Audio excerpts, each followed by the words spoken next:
It's Wednesday, and you know what that means? Ringside Heat, or actually, let's do that again. It's after AEW All in Texas, and you know what that means. Ringside Heat is on the air on Newstalk Saga 960, your favorite podcatcher, and on YouTube. Ladies and gentlemen, my name is Lex Tan, host and producer of the show. You can follow me at Lex Tan Media. You can follow the show at Ringside_Heat, and alongside me is the AEW expert of our group at Risen72, the Mad King for Life, Colin Dodge. You can follow him as well, and his Godzilla podcast at KanjiraCast. 6 hours of a pay-per-view. 8 hours if you include the pre-show. Yeah, I know. Jeez, man. I'm just like... I mean, like, yes, we're recording this right now after AEW All In went off the air last Saturday. So for those of you listening on the radio, here on Wednesday when you're listening to this, yeah. Well, at this point, I'm working my regular full-time job at this point. But yeah, geez, man. And I was like thinking to myself, WrestleMania 35, that was like 6 hours as well too. Just but at least in this case, it started at 3 p.m. Eastern, 4 p.m. Your time over there in Nova Scotia. Hey, and you know what? It's just one night. Yeah, that's true. Can't complain. I can relax all day tomorrow, and I can still go to bed at a decent hour. No, I've got to wake up tomorrow for tomorrow really early. I got gigs in the morning. Boo. Well, see, you're one of those crazy people that has stuff every day. Yeah, I know. I don't understand that. I should actually move to a country where it's only like a 3 or 4 day work week is what I should be doing. But you know, well, I have a friend 5 day stuff sometimes. So yeah. I do have a friend in Greece right now. So. Oh, it's really hot in Greece though. What about Norway? Norway has nice snowy mountain towns. Or Colorado. No, I'm not in the States. Anyway, all right. That's like where South Park is, but yeah. Yeah, that's right. This is in Colorado, isn't it? Yeah, Denver, Colorado. Well, speaking of things that took place in the United States, AEW All in Texas just finished up for us over here, and what we're gonna do, we're gonna take the entire show here to talk about the card, give our review about what happened, our highs, our lows. So, Colin, why don't you take it away with the card right now? I think this is in the correct order, but I mean, the pay-per-view started a day ago, so we'll see. But we'll just start with the Ops defending their trios titles against, so the Ops, of course, is Katsuri Shibata, Powerhouse Hobbs, and Samoa Joe. They defeated the Death Riders, which consisted of, this time, Claudio Castagnoli, Wheeler Yuta, and Gabe Kidd, who's kind of like a hired merc for them these days, because Pac. I don't know. Stop it. And so they defended their trios titles. 14-minute, 10-second match. It was good. Yeah, it was a good match. Everybody looked like $1 million. I don't like Gabe Kidd much, but that's all right. I don't have to. Next, after that, we had the Casino Gauntlet match, and it was pretty funny as we were trying to figure out who was left in the locker room to come out, because people just kept coming back out, and including a returning Juice Robinson, who, without his beard, is practically unrecognizable. Yeah, I would not have known it was him until if he wasn't wearing his Bang Bang Gang shirt. We just had no idea, and of course the giant Videotron telling us who it is. But we also saw during that match the return of the Guns. Backing up Juice, kind of. But either way, one of the men starting off, because it started with MJF and Mark Briscoe, MJF won by pinning Roderick Strong because he waited until everybody else got their finishers out of the way, and then he snuck in and got the pin on Roderick Strong. So MJF winning in perfect MJF fashion. I'm looking at the time now. It didn't feel like 34 minutes and 55 seconds. Yeah. But it kind of did, because people kept coming to the ring. The match wouldn't end, but I enjoyed it. I enjoyed the whole match. So, yeah. A lot of that is I'm going to feel the 8 hours as soon as we're done here and I go have my late dinner. But, yeah, right now, while I was watching, it didn't feel like I've been sitting here all day. So, you know. I really should go for a lap outside before I go to bed. But then we had the surprise impromptu 4-way match for the vacant AEW TNT Championship. So now I missed this part, so I'll let you get to that. After this match, Adam Cole came out to explain what was happening, why he wasn't cleared, and why he had to vacate the title. So we had Dustin Rhodes versus Daniel Garcia versus Kyle Fletcher versus Sammy Guevara to become the new TNT champion. I would have bet my house, if I had a house, on Kyle Fletcher winning this. I thought this is finally his reward for all the work he's been doing and being a new heel, being a new top person of the Don Callis family, because there's like 83 people member of the Don Callis family right now. There's too many. It's like NWO Wolfpack. It's like, who's in the Don Callis family now? Trent Beretta, what? And, or just Trent with the question mark. Yeah, Josh Alexander, no. Oh well. But anyway, I'm okay with Josh Alexander being part of the Don Callis family, though. Well, he's just lost in the middle. That's all. But okay. That's my only problem. Otherwise, I love seeing him regularly now. But anyway, so what we had was a historic Dustin Rhodes, aka Goldust, his first AEW title, if not his, or at least his first AEW singles title. But I think it's his first AEW title because he has Ring of Honor titles. He's the 6-man tag champion, and he's 2-person tag champion with Sammy Guevara. They're the Sons of Texas. But 15 minutes and 45 seconds to get history made, and one of the Sons of Texas wins his first single title in AEW, or his very first AEW title anyhow. So that was pretty awesome. They kind of started up with a bit of a possible breakup between Dustin and Sammy now, because Sammy really wanted his TNT championship back that he hasn't had in a really long time, but that's for later storytelling. But what exactly did Adam Cole break down for us when he came out to the ring, and so did the rest of Paragon? Well, I mean, as far as I understood, what Adam Cole was saying is that, he wasn't, he's hopeful that he would be coming back eventually after this injury. He did not disclose the injury or the ailment that is keeping him away from the ring. He looks like he can move pretty well and everything, but it's something that it seems like he's not sure when he'll come back. It looks like he's hopeful that he will, but he's not sure when. So it's an indiscriminate amount of time, as far as I could understand it. But you can see that he was also very emotional in the ring. He kind of came back from an injury and he already gone again, Yeah, exactly. And we were talking about this during the earlier during the live stream reaction, that he just keeps getting bitten by the bad luck injury bug as he is just building up again. And it happened in WWE, it happened again in AEW, and so it's a hard luck. It's a hard luck kind of thing for him, unfortunately. It's got to be beyond frustrating, I'm sure. Yeah, and I think that's where where some of the tears did come out. Because it was frustrating to have to give that speech all over again. Oh, it would have to be, yeah. But he did keep a smile on his face while he was shedding his tears. So that tells me that he's he wants to that he's hopeful that he'll be able to come back, just doesn't know when. Right.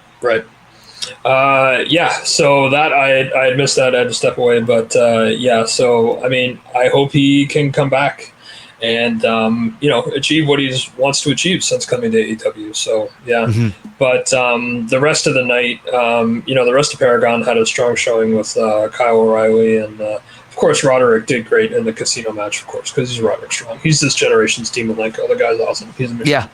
Yeah. He's a man of 100. He's a man of 1,005 holes. 5 holes. That's right. Suck it, Jericho.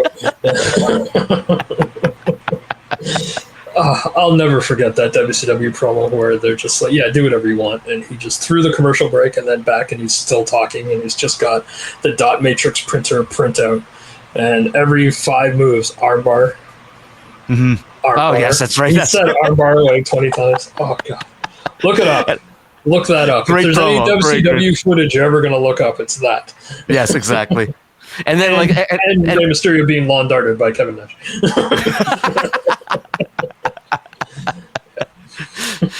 when we was kids. Exactly. So then next we had the tag team match. So this was I just set that up incorrectly.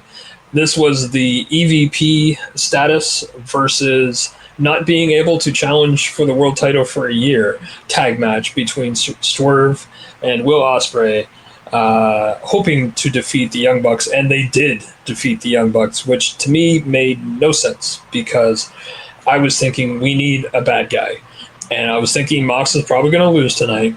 We need a top bad guy, and you need the authoritative bad guy figure, and the Young Bucks are doing that beautifully. So it would have made sense that Swerve and Ospreay go after the Hurt Syndicate for tag titles because you've got Bobby Lashley and Shelton Benjamin. I don't think any of the other tag teams are good enough to beat the Hurt Syndicate. And they retained later, so I'm right. And so I thought it would be brilliant, at least for a year, to have a tag team of Strickland and Ospreay, but nope. Swerve and Will won, so the EVP status is gone. But I think, based on what happened in a match later, this can still make sense. So anyway, the Young Bucks no longer have their EVP status. So does this mean they will now just continue going back into the tag division and working regularly that way? We don't know. I guess we'll find out on Wednesday on Dynamite. But yeah, it was a good match. 25 minutes, 50 seconds. Didn't feel that long. A lot of these matches, I'm thinking, aren't going to feel as long as they were. But yeah, it's good.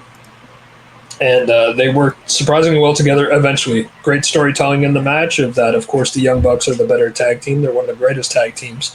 So all their stuff is going to be tag-based and smooth, where for a lot of the match it looked like Swerve and Ospreay just waiting to do their typical singles routine when they got in there. But obviously they finally started clicking like a tag team at the end, and they won the match. So good story of the match as well. Let's see. Then next up we had the women's casino gauntlet match.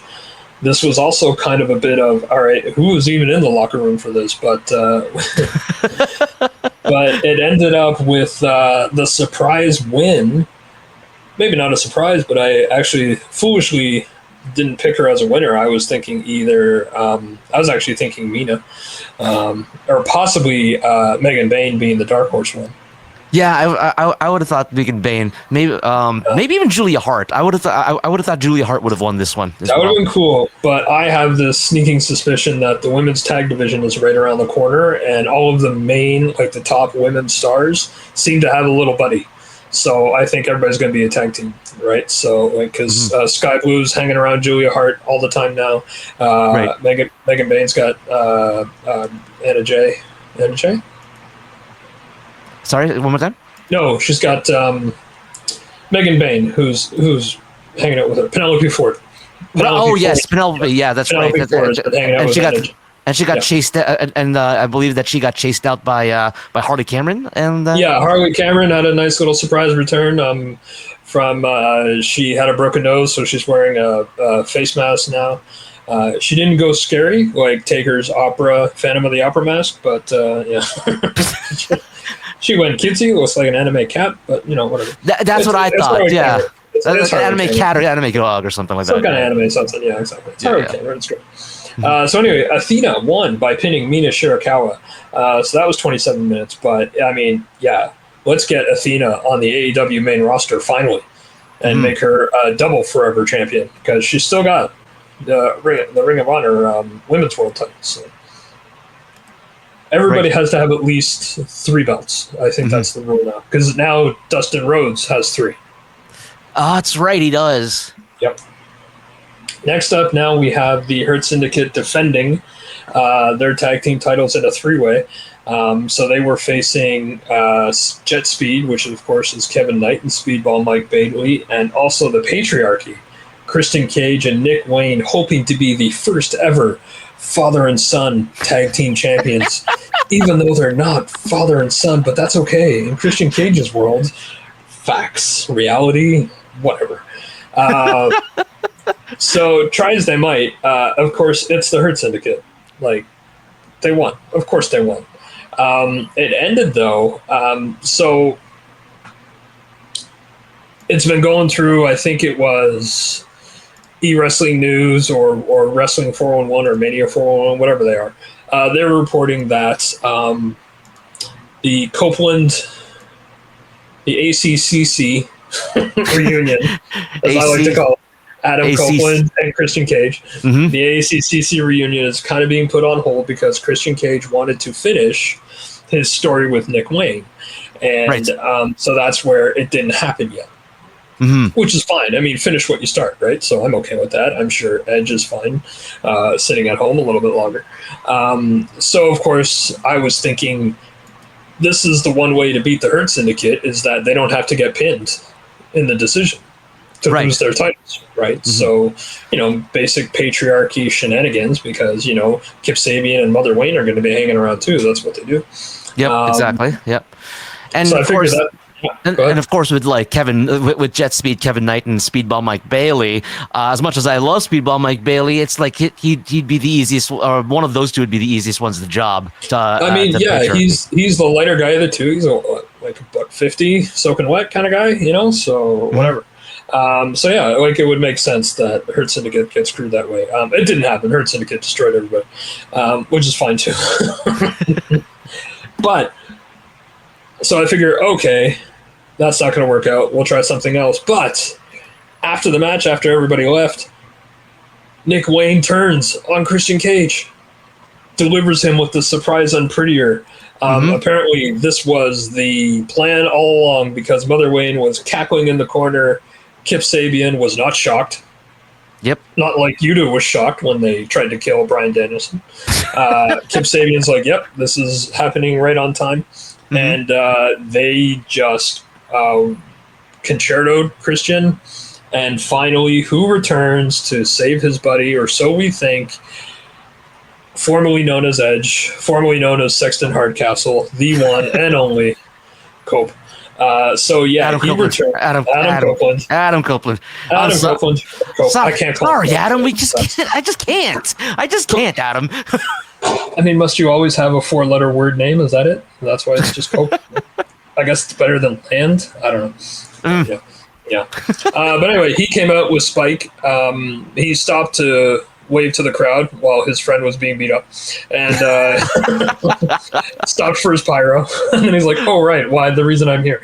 And he goes to the ring, and so we were figured he was going to return the message that Christian once gave to him when they first talked about rejoining the band, which was go yourself. Yeah, because we're on radio now. I remember. And, yes. And what he said instead, of course, delivered perfectly, and the reaction from Christian, just the eyes, was "Go find yourself." Yes. I think that was such an effective line. Yeah. A great callback to the original, but. But number one, clean. Number two, challenge, a challenge for Christian. Yeah. At the same time, I'm not accepting you back completely as of yet. Yeah, because the way you are now is not what I'm looking for. Yeah.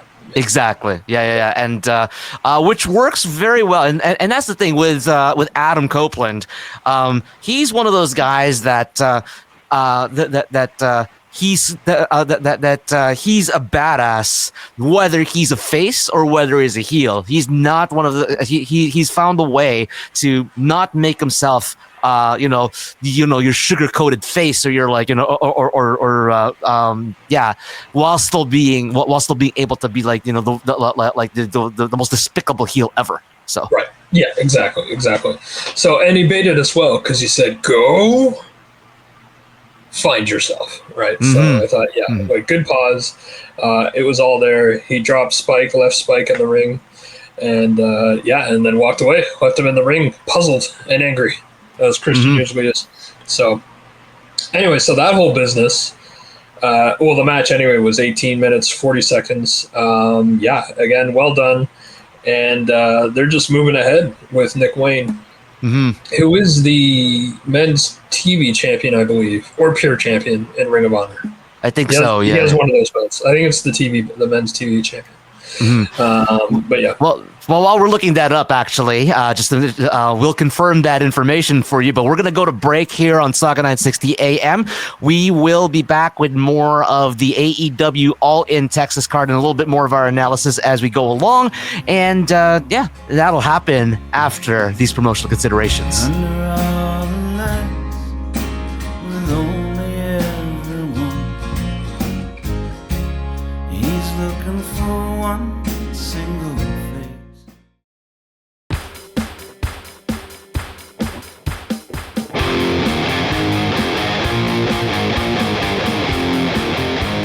And welcome back to Ringside Heat on News Talk Saga 960 AM. Lex Tan alongside Colin Dodge. And right now, we're going to continue with AEW All In. Actually, before we do that, let's see. We were looking for, we wanted to confirm. We wanted to men's TV champion. The men's TV champion. Ring of Honor. Yeah. ROH Men's TV Championship. Let's see. Yeah. Okay, it's just giving me the women's television championship. Yeah, that's Mina right now, the interim. But no, it's in. I checked. Oh, okay, cool. Yeah. Yep. That's cool. Yep. Yeah. Awesome. So he does have a belt. Yeah. So he's working over at Ring of Honor. And so right now we did talk about most of the card. We ran through the first part over here. The first 1, 2, 3. Lots to cover in these last 5. Though, for sure. Yeah. Oh, for sure. I will add this with Dustin Rhodes winning the championship. I initially thought that was a bad sign for Adam Page, and his match for later on in the evening. Because it's like, I'm still of that old adage where if you have one hometown hero win, then the other hometown hero won't, right? Yeah. If it's your birthday, you got to lose. Oh yeah, or if it's exactly. Yeah. If you're specifically in your hometown, like Rock going for the undisputed championship in Miami versus Chris Jericho and Kurt Angle, yeah. And on May 2nd. Yeah. Exactly. Actually, that was December the 24th. No, I know. So I'm just letting you all know I know The Rock's birthday only because it's the same as my mother's. So. That's it. Yep. And my birthday is the same as Taker's. So. Oh, very nice. Yes, that's right. Yeah. But you know what? There's also Taker, Rock, Timeless Superstars, and Timeless Tony Storm is who we're going to talk about next, alongside Mercedes Moné. Timeless Tony Storm, surprisingly, at least to us, retained the AEW Women's World Championship and denied Mercedes Moné becoming 8? Mercedes 8 belts, 7 belts? 7 belts. Okay. Yeah, she only has 6. She needs more. Yeah. I was very surprised by that. Great match, first of all. And we had talked about, too, where it had, based on what had happened before, especially with just seeing Edge, Cope, come back, this was kind of a slowed down match, but the crowd was still into it. But I think it was a welcome this isn't a high octane surprise return kind of thing. This is a match, one of the top matches. Wait for it again. This was a 3 main event pay-per-view, which, if they're all main events, none of them are main events. Incredible rules. But yeah, so it was just, everybody was kind of calm, but very into the match. Like there was nobody was bored. Nobody was sitting on their hands in the right spots and all that kind of thing. But yeah, 24 minutes, 10 seconds. Just really good storytelling through it all. Interesting biting choices. Go look it up, figure it out for yourselves. We're not going to say any more about it. And I likened it to the mistake of Asuka not beating Charlotte at WrestleMania. Is this a mistake of stopping the belt collection of Mercedes? There's that's and yes, I know we were both kind of like conflicted about that earlier. I still think though that this is probably, at least in this moment, I think it's still the best, the right decision to keep the belt on Tony for now. To keep the belt on Tony for now, because of the fact that, as we were mentioning earlier, Athena is now the number one contender thanks to the Casino Gauntlet match, her winning the Casino Gauntlet match. So that could play into Mercedes getting involved somehow between Toni Storm and Athena, and either screwing one or both of them, or maybe even putting herself in the match for a three-way dance. Yeah, and I mean, I was thinking too, maybe they want to keep the TBS belt and the women's world title separate as well. So not have one person having them both, because that could get muddy. Very, yes. Trying to figure that out too, right? And yeah, didn't they have like wasn't it like Ultimate Warrior and Hogan? It was the Intercontinental Championship for the and the World Heavyweight Championship at the same time, right? Yeah, so wasn't it practically off camera? Warrior just like gave the Intercontinental ship back, or just like lost it real quick or something like that, because because the shot at the end of WrestleMania was him holding them both in the corner. Right. Yes. Yeah. So I think that was probably messy. So they didn't want to do that.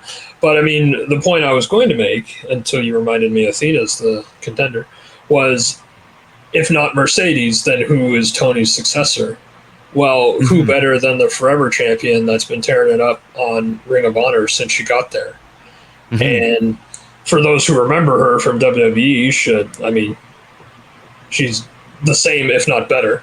Yeah. And finally getting her on the main AEW roster, I am all for that. So the forever champion versus the timeless champion, that's pretty cool. And of course, I have no idea who Athena's successor might be in Ring of Honor, or does she keep both belts? Everybody has to have more than one belt, is all I'm thinking. So honestly, Toni Storm is the underdog, because she's only ever had the one belt. She's had this belt 4 different times now, but only the one belt. So Tony's got to pick it up. Ringside Heat on Newstalk Saga 960 on your favorite podcatcher, as well as on YouTube. We're talking about AEW All In. That's I mean, we had Toni Storm retaining the championship against Mercedes Moné.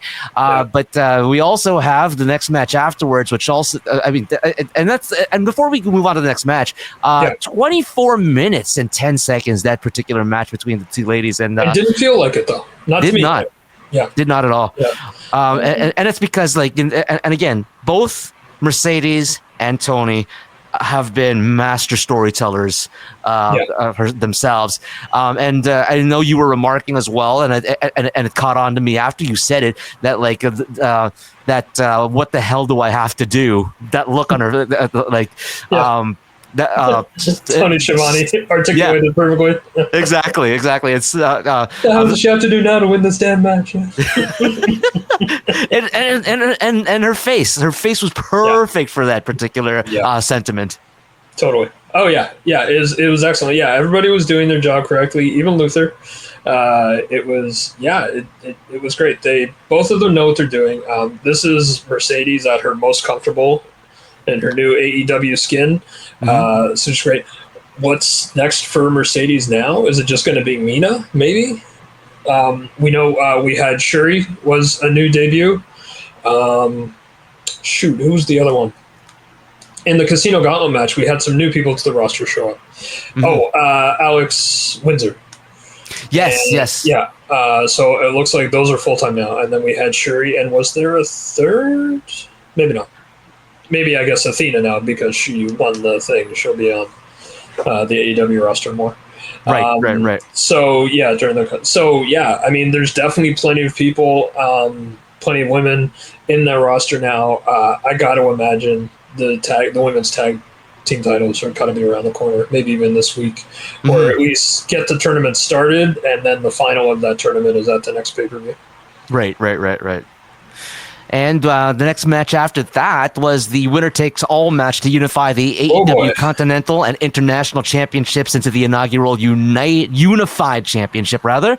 Okada, the Continental Champion, with Don Callis, defeated Kenny Omega with Kota Ibushi by his side by pinfall, 30 minutes and 32 seconds.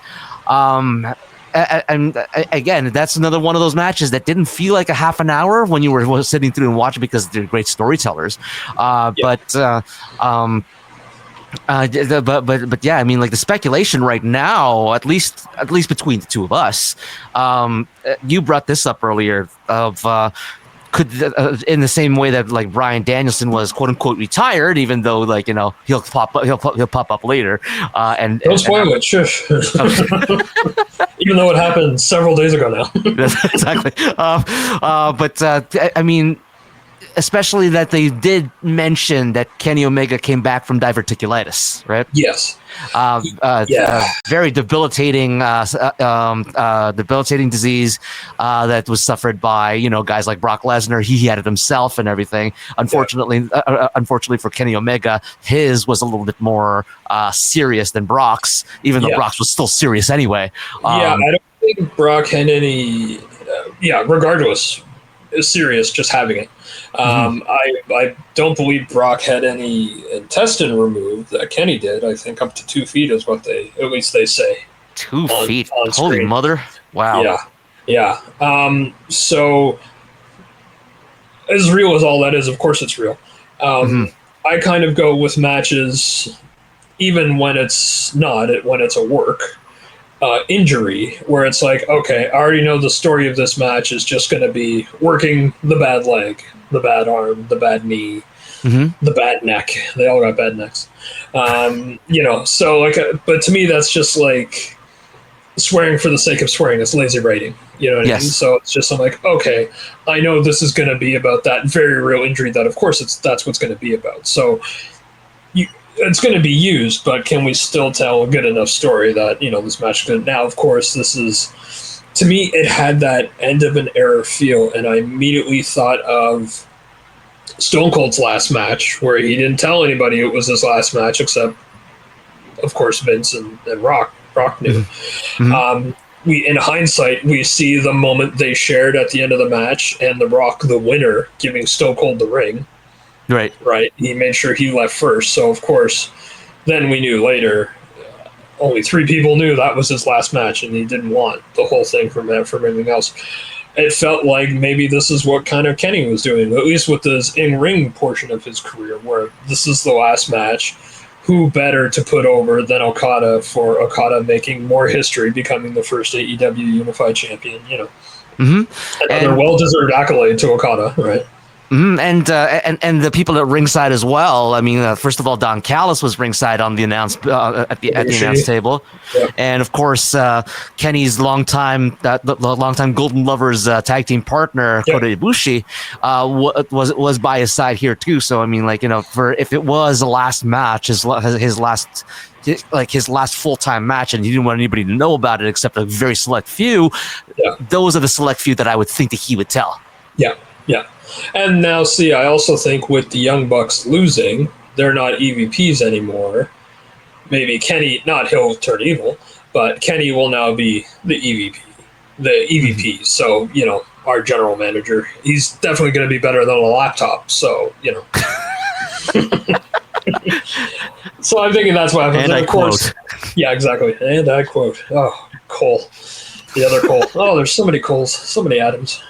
Oh, so many. Anyway, Adam's a new champ, and so spoilers. Yeah, so I think everybody forget what edit. No, we've been doing this for 9 hours. We're not editing nothing. Nope. Yeah. So I'm thinking. Of course, I'm sure Kenny will always do all the stuff he's doing backstage. That's not going to change. But, get him as your on-screen authority or something like that. So the bad guys don't get too out of control. And Kenny's like, oh, no. This is a triple threat playa. And then you're off to the races. So maybe he won't say that. You're going against the Undertaker. Son, what? The Mortician. Yo, what would break the internet is Deadman Taker shows up on AEW. Would that not break the internet and just the wrestling industry? Oh, the industry would be destroyed. Yeah. Or like there's an invasion angle and we find out Tony Khan buys WWE. Like that would just break it. Just oh jeez. Oh my god. Anyway, yeah. But to see now, see, here's the thing. That would be a lot of fun. That would be a lot of fun to watch. I mean, like, you know, it would be a gong show to watch, but it would still be a lot of fun. But for the moment, it would be great. For long term, it would blow up just like the other invasion did. Yeah, but it would end with a whimper. But yeah, exactly. Exactly, but you know what? I do want to get to. But the reason why I mentioned that is because you know, the Gong Show that was the main event, even though it may have ended with the right ending and with the right person winning. Yeah. This is something that we were talking about last week on the show. Whether we needed a death match, whether we needed that gore, and I'll also add the correct story beats were hit. Yes, exactly. So it wasn't it wasn't exactly the gore fest for the sake of gore fest, but we didn't find a death match necessary to tell this story. And we'll get into more detail about that after we come back from break. This is News Talk Saga 960's Ringside Heat. We'll be back after these promotional considerations.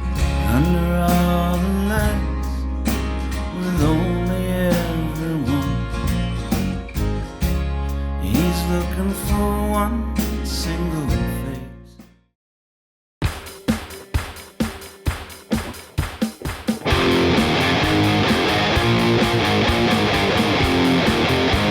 And welcome back to Ringside Heat on News Talk Saga 960 AM, your favorite podcatcher, as well as on YouTube. Lextan at Lextan Media, Ringside Heat at Ringside_Heat, Mad King for Life, Colin Dodge at Risen72, and his Godzilla podcast, Kanjira Cast, and we are at the main event of AEW All In Texas, where all the marbles were on the line, and a few other things as well too. I mean, like a whole broken marbles or broken glasses on the line as well. Oh my goodness. As part of it. Jack Perry was spinning in his grave. Not that he's dead. John Moxley was defeated by Hangman Adam Page, and literally by Hangman actually living up to his name with a chain. Yeah. Story beats. Yeah. Yes, exactly. Yep. And capturing the AEW championship that was still in that gray briefcase, in which Jim Ross very cleverly covered for, as Hangman Page had a little bit of trouble reopening that briefcase and taking out that AEW championship. To open that case. Yeah. Yep. Yeah, to make it. How long has it been since we saw that belt? It's been like 270 days or 277 days, almost a year since we put eyes on that belt. Now, I had said, I will get into the proper rundown, but I had said, wouldn't it be cool if Moxley's last laugh was that the belt was smashed in that briefcase? I would have loved to see that. If they had done that, and then just, a reason to debut a slightly updated new belt or something like that, or, whatever, because they got belt. Then go down to the AEW shop and get a new one. It's all right there. But, I thought that would have been cool, just like smashed, like, here's your prize. This is what you fought so hard for, So, yeah. And see, that's the thing. I would have thought that would have made a lot of sense to me personally, because I didn't think that AEW championship, because I've seen the 1-to-1 replica of it, held it in my arms and everything, thanks to my boy Vinny, and it's a big belt, and everything. It's like I didn't think that it would actually fit in that little gray box that Moxley had it in the whole time. Yeah. But hey, it did. Yeah, it's in there. It's all folded in there. But yeah, so the story beats were Can Hangman hang? Can he do what needs to be done? Can he do the ultimate? And the ultimate test of that is a death match, I guess. Mm-hmm. I mean, do your version of Hell in a Cell, I think, would have been enough. So my immediate thing was, the last time I saw Hangman in a death match of sorts was with Swerve last year. Yes. And how far they went with the needle and the cinder block made me mad and ruined that pay-per-view for me. It was the only pay-per-view last year in AEW I didn't like.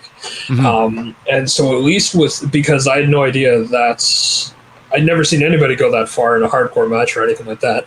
I don't go looking for other death matches because I don't enjoy the death match because it's just gore for gore's sake as far as I've ever seen.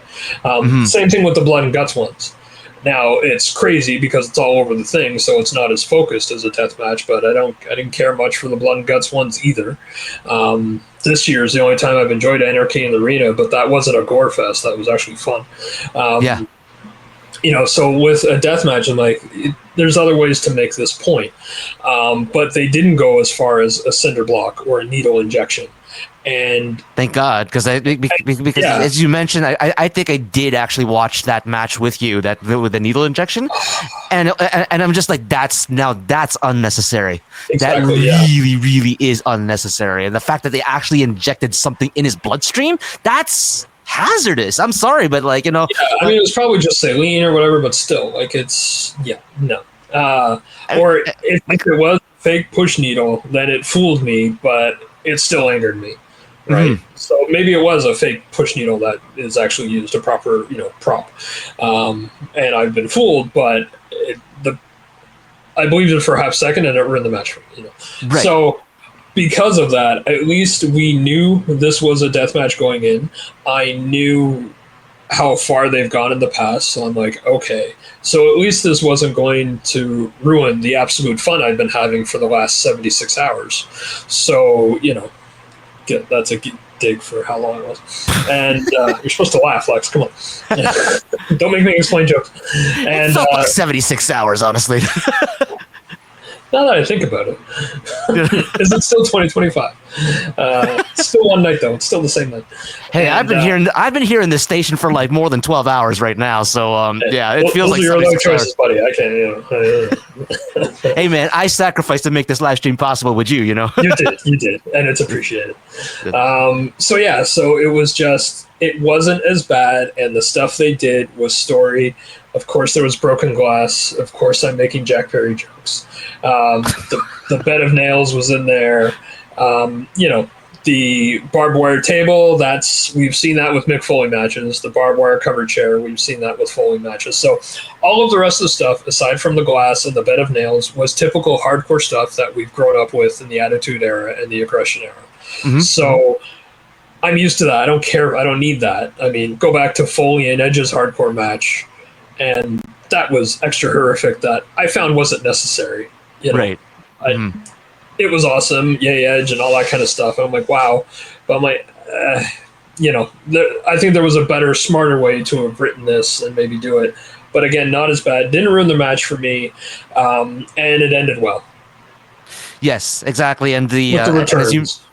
As you mentioned, story beats as well. I mean, you had, yes, all the interference from all sides of the from all the factions and everything. It did their kind of version of Bloodline rules of the way that happened at WrestleMania 40. But you mentioned something to me that about Swerve Strickland and Hangman Page, which was a very important story beat that I wouldn't have appreciated until you pointed it out. So if you could tell me about it again. Yeah, and this is one of the smarter overall things AEW is doing, especially this year, is storylines kind of have web interconnections.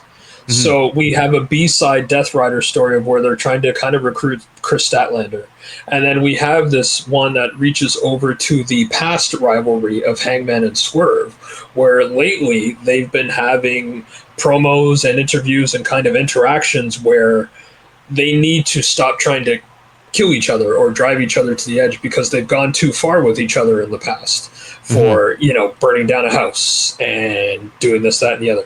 And so it's like, we're not going to be friends. That's not going to happen, but we have to leave each other alone kind of thing. And they just kind of like, I'm not going to forgive you. I don't like you. I guess I respect you, but we just have to say this piece and we need to move on from each other. Like, we can't afford to hate each other this much. It's ruining everything else. No one's getting world titles. No one's doing this. No one's doing that. And so they kind of had, and they showed it in the package on the pre-show. It was just I'm going to say this I'm going into a death match. I'm probably going to die. So I'm going to say this. And they just kind of said their piece, and then that was it. So Swerve coming out at all, he didn't come out to save Ospreay. Ospreay got stretchered out after he tried to help. Right. Swerve coming out later and finally attacking and trying to even things out. Helping Hangman in any way, story beat wise, is actually quite huge. Mm-hmm. And the eye contact they had, and all Swerve did was just attack all of the rest of the Death Riders that were interfering. He didn't get into the ring. He didn't go after Mox at all. He was just clearing out the riffraff.